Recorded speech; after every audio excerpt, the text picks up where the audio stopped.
Welcome to Shining Stars, Voices of Service, Hope, and Change. A program dedicated to spotlighting the nonprofits and changemakers who are transforming our communities. Each episode shares inspiring stories of the organizations and individuals turning compassion into action. Hey, this is Daedalian back on Shining Stars once again, and we are spotlighting a place today that a lot of people may have heard about, but maybe haven't had a chance to fully explore. It's a place where trails, education, curiosity, and community all intersect. I'm joined in the studio by 3 members of the team from Fenner Nature Center. So let's go around the room. Tell us who you are, what you do at Fenner, and then give me one thing about Fenner that you believe would surprise people. We're going to start with Tina. Yeah, my name is Tina Nguyen. I'm the Marketing and Membership Manager at Fenner Nature Center. And my job really is to document all of the incredible things that we do year-round. I like to believe I'm basically the resident storyteller on the property. If there's something cool going on, I'm going to be out there documenting it. And one thing that I think people might not know about Fenner is that when you come into the visitor center, which firstly, you can come into the visitor center. A lot of people don't realize that it's open to the public, it's free. And when you speak to a staff member, which I would highly encourage, you can just knock on our door, speak to us. We're a lot less intimidating than people think. And I think they will find that they have a lot more in common with us, whether or not they're experienced or knowledgeable about all things nature. So yeah, I would say come talk to us, and I don't think people realize they can do that. You seem so scary, so I don't know why you would think that. No, I'm kidding. So what hours are the visitor centers usually open? We are open 12 to 6. Tuesday through Friday, and Saturday and Sunday we're open from 9 to 3. But the park itself is open from dawn to dusk. So a lot of people kind of confuse the hours on Google for the hours of the park. But that is just the visitor center hours. Very cool. Abigail? Yeah, I'm Abigail Mathieson, and I am the preschool director at Fenner. We just started preschool operations in 2022, and just this year we're opening our second preschool site. Our first site is actually at Sycamore Creek Park, which is about a half mile down the road from Fenner Conservancy. And we now are opening our second preschool program right on site at the Nature Center. That will be the first fully outdoor program in the state of Michigan. That's awesome. Yeah. And I think that kind of like goes right into one thing that I think some people would be surprised about Fenner is that we offer fully outdoor preschool programming where the children are surrounded by nature the whole program day and are only inside for inclement weather or, stuff like that. Do you know if there's always been some sort of children's activity incorporated into what Fenner does? Do you know? Oh, yeah, absolutely. Because here's the thing. I can remember being a kid there and working on some sort of leather project or something like that. Yeah, so Fenner has long served educational stewardship, but primarily it's that K through 12 programming where we have now expanded into the preschool realm of early childhood education, where now our programs start as young as 2 years, 9 months old, that children are on site at our properties connecting with nature. Very good. Very cool. Mm-hmm. Sam? Those are all really good answers. I don't even know if I can follow any of that. I'm sorry. My name is Sam Ansaldi. I'm the education director over at Fenner Nature Center. So my primary role there is to create opportunities for learning for students and community members as they come into the park, as they book programming with us, as they bring their kids to our summer camp programs. Really, our big focus is connecting people to nature through all the different pillars that we do, which is conservation, education, and stewardship. And with that, we serve kids throughout the entire year, that would be the thing that I'd probably say that would surprise people. When a lot of people think of like a nature center or an outdoor park like that, they're like, cool, we'll go there during the warm weather. And, right. It'll be a fun place to be and stuff like that. But Fenner's open all year round, and we do academic programs all year round, and we do community outreach and public programming and all that type of stuff throughout the entire year. So whether you're popping in there for, a good summertime walk, or you want a very peaceful, tranquil winter walk, going through the snow and just listening to what's going on in the trees out there, the park is open all year long, and the programs are all year long. Yeah, the wintertime's got like this different, almost kind of eerie quietness to it, but it's a different very vibe. peaceful. It is a very peaceful vibe. It's really, really cool. So you get all the different seasons of Fenner. Yeah. If somebody had never stepped foot in there one time in their entire life, how would you guys describe that to them? Oh man. I mean, I would probably say that with Fenner being so close to downtown, I think that if I was going to describe Fenner to someone who was I saw walking around on the streets, I would say that, we have it's 134 acres of green space that's fully accessible to people from dawn to dusk, 365 days a year, that you can come and bird in, you can explore in, you can hike in, or you can just park, eat your lunch, and take a nice little tranquil nature moment.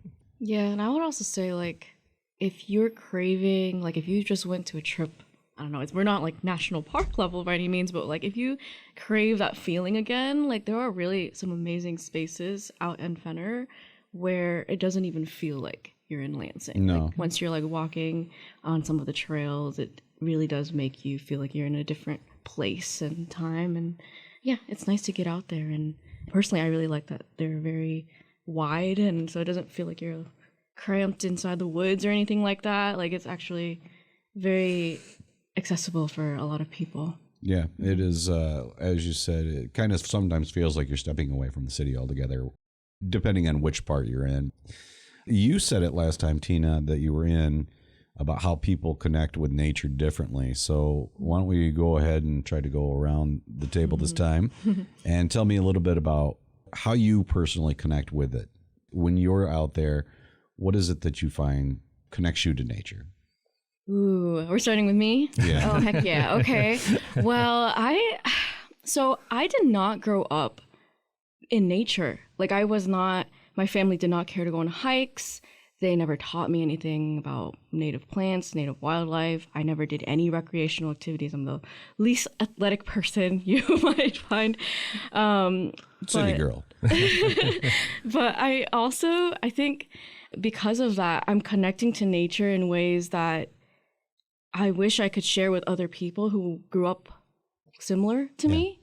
So I know everyone has their own way of doing it, but for me personally, I've been connecting by learning about all the tiny things, even from like the little organisms that are living in the ground, and like just learning from my fellow nature lovers, I think has been so much fun the past few years.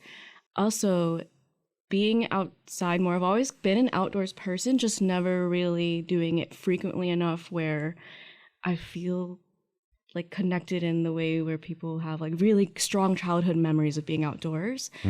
So I'm kind of like building that right now and creating like a special place. And I think anyone can do that. They don't have to have like a history of like feeling a belonging in nature. They can try doing that now, like even if they have never done that in the past. And I like to just sit and listen and like use all the senses that I can and notice things. I think recently I got into birding about a year ago. We had like a competition within our team.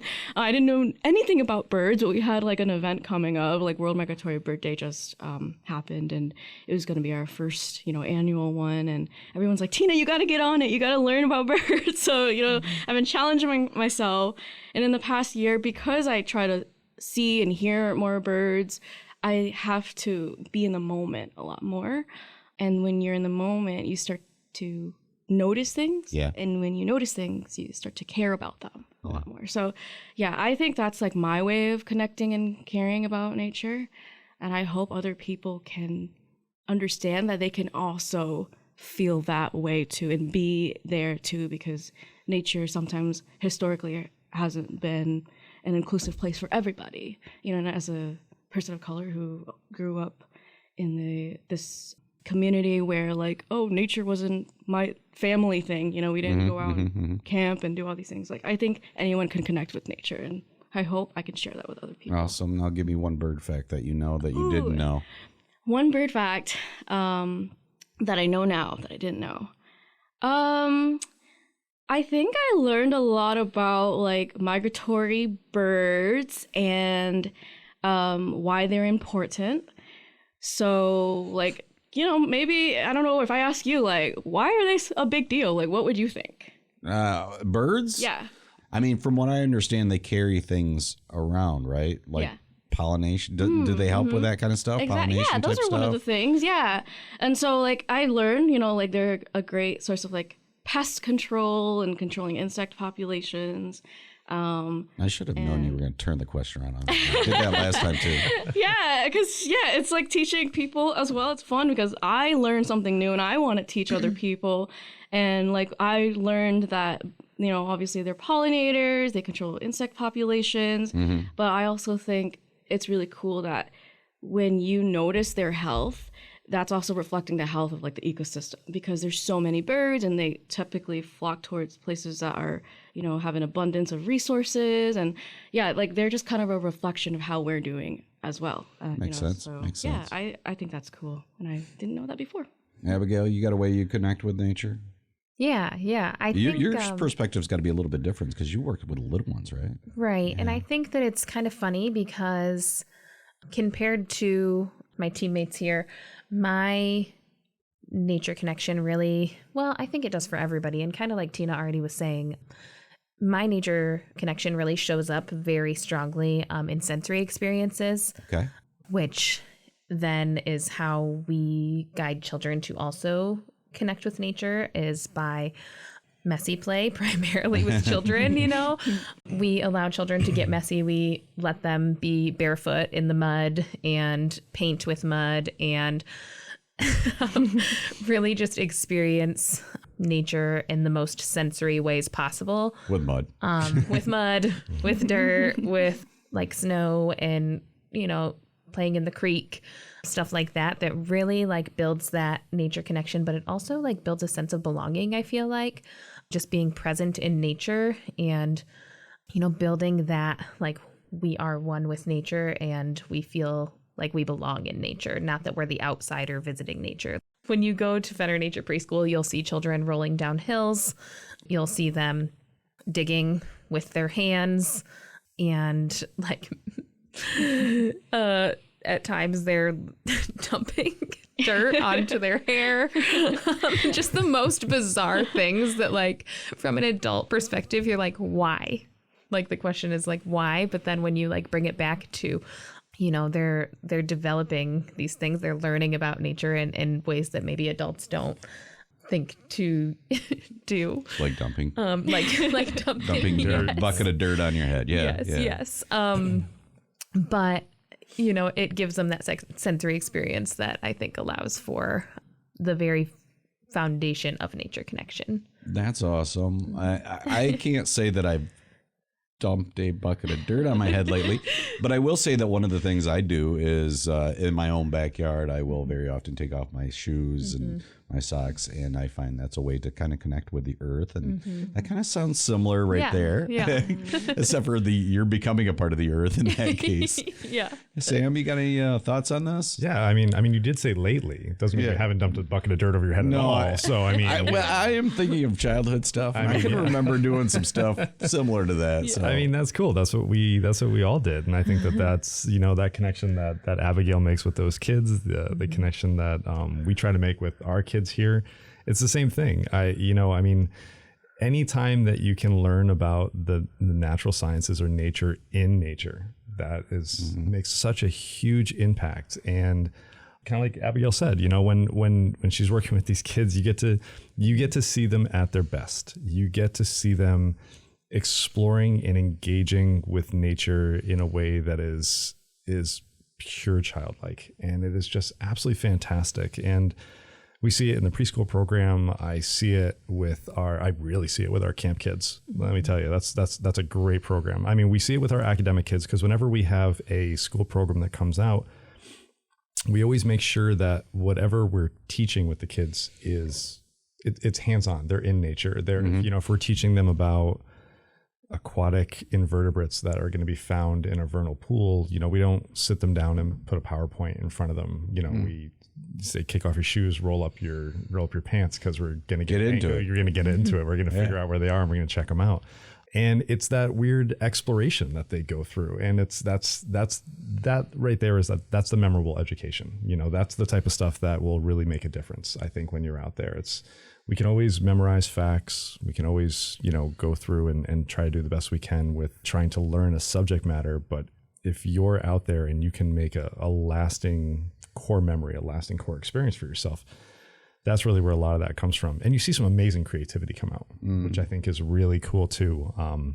We had, whenever our, you know, camp parents, whenever they're booking the camps for their kids, they said, what can I expect? I said, your kids are going to come home wet and dirty. That's plain and simple. They're like, it's not raining today. I'm like, they're going to find a way. They're going to come home wet and dirty. That's just the way it's going to be. And it's great. And like, if we're not sending those kids home wet and dirty, we're not doing our job. You know, I want them, you know, knee deep in the pond catching frogs. I want them that experience of, you know, putting their hand in the water and seeing bluegill all swim up around them. You know, I want them to roll over those logs and see the vast amount of invertebrates that are under there.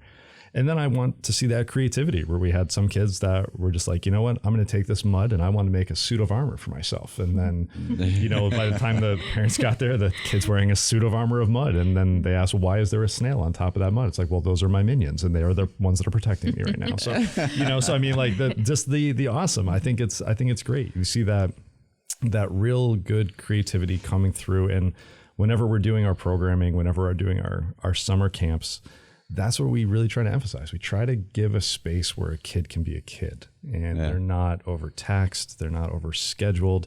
They're not waiting to go from one screen to the next and stuff like that. You're providing a space where they can stop and explore. And even if the way that we teach our counselors, the way we teach our naturalists is that you think of it as there's a highway and, you know, the topic you're teaching is going to be the end of that highway, but there's a lot of exits coming off that highway, you know, and those little side roads you take to get there are going to vary. You know, we might be talking about birds. We might be doing a birding, you know, class. And then all of a sudden someone might see a carcass of an animal that has deceased in the woods or something like that. And you take that left turn off the highway because the kids are so intrigued about that. They're like, well, how did it pass away? What's going on with it now? Why are these bugs on here? And the quality of educators that we have at the center, the quality of educators that Abigail has at the preschool, they have that navigation to be able to take that left-hand turn off the highway, stick with the interests that the kids have, because that's where their focus is. That's where the impactful education is right there. And then be able to meander back through the back roads and eventually get to your final destination and tie in all those little side paths on the way. So that's where I think some of the really cool comes. So as we've been talking, I'm hearing, it sounds like there's a lot more education to Fenner Nature Center than I actually even knew. Very often when you're talking to folks outside of Fenner, do you find that there's a difference between what Fenner Nature Center actually is compared to what they thought it was? Oh, yeah. Yeah. Oh, yeah. 100%. Tell me about it.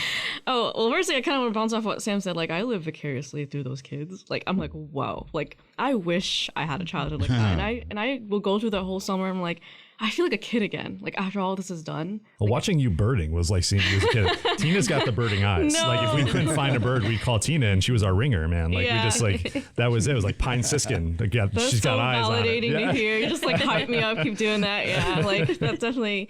It's a very like encouraging space to be like out in Fenner, and like everyone just roots for you and wants you to have fun. Like everyone connects differently, and so we like kind of like the way that an educator would approach it is working with your interests and really playing off of it from there. But kind of to answer your question about like what everyone thinks of Fenner and what we actually are, like you're gonna meet all different kinds of people. They're like, oh, Fenner, the Maple Syrup Festival, I go to that. Like it's been around for 50 years, you know? And but I think that it is also always evolving.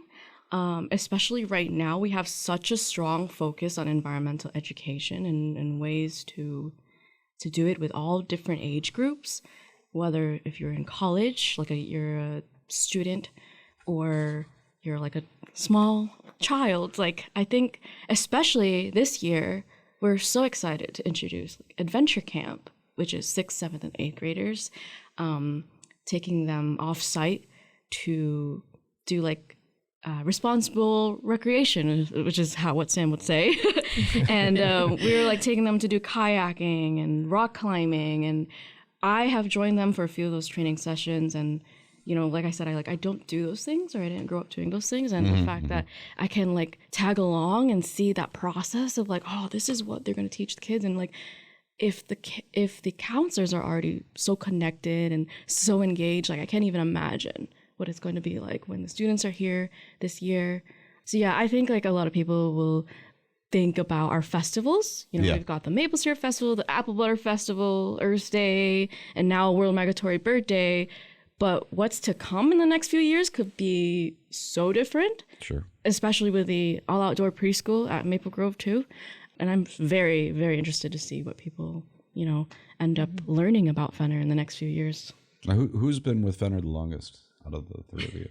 Me. Yeah. So do you feel like the education side has grown more since you've been there? Oh, absolutely. I think that the whole place is transformed. Yeah. I mean, that really, it's always nice when you get to see positive evolution of an organization. And I think that that's, each year that I've been there, that's what I've seen. We have a phenomenal, I cannot emphasize enough the phenomenal team of people that I get a chance to work with. Like they're just so spectacular. We have all the right people in all the right places doing the things, I mean, it's really one of those types of situations that we see the different elements. We see the preschool, we see the storytelling, we see the conservation and stewardship in our volunteer programs. We see the tremendous events and our rental spaces that we can provide for the public, and the people that are in those spots, they just crush it.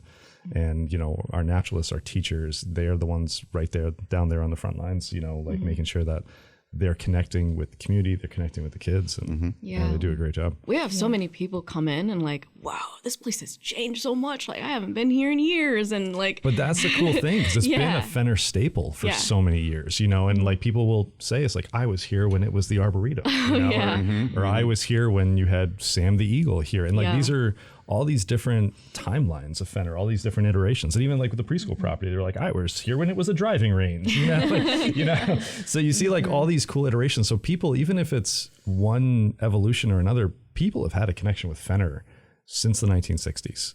They've had that connection, knowing that this was a public space, that this was a place where people could come and recreate and have a good time. And that model has changed wildly over the years. And I'm really proud to see where it is right now. Very cool. I'm enjoying the conversation, so I'd like to make this a two-parter. Are you able to stay a little bit longer? Sure. Yeah. Excellent. All right, you're listening to Shining Stars, and we are talking with Tina, Sam, and Abigail from the Fenner Nature Center, and you can get more information about Fenner, of course, at mynaturecenter.org. We're going to do a part 2 on this episode. Thank you so much for listening to Shining Stars, Voices of Service, Hope, and Change. If you'd like to recommend an organization or an individual to be featured on this program, I'd love to hear about it. Please let me know. lcc-connect@lcc.edu. You can listen to this episode of Shining Stars along with other programs featured on the LCC Connect network at lccconnect.com. Thanks so much for listening and sharing your time with me today. I'm Daedalian. And remember, we can all contribute something good to this world. A simple smile, a kind gesture. That's all it takes to expand the power of positivity 1 inch further. I encourage you to find your shining star within and be the change you want to see.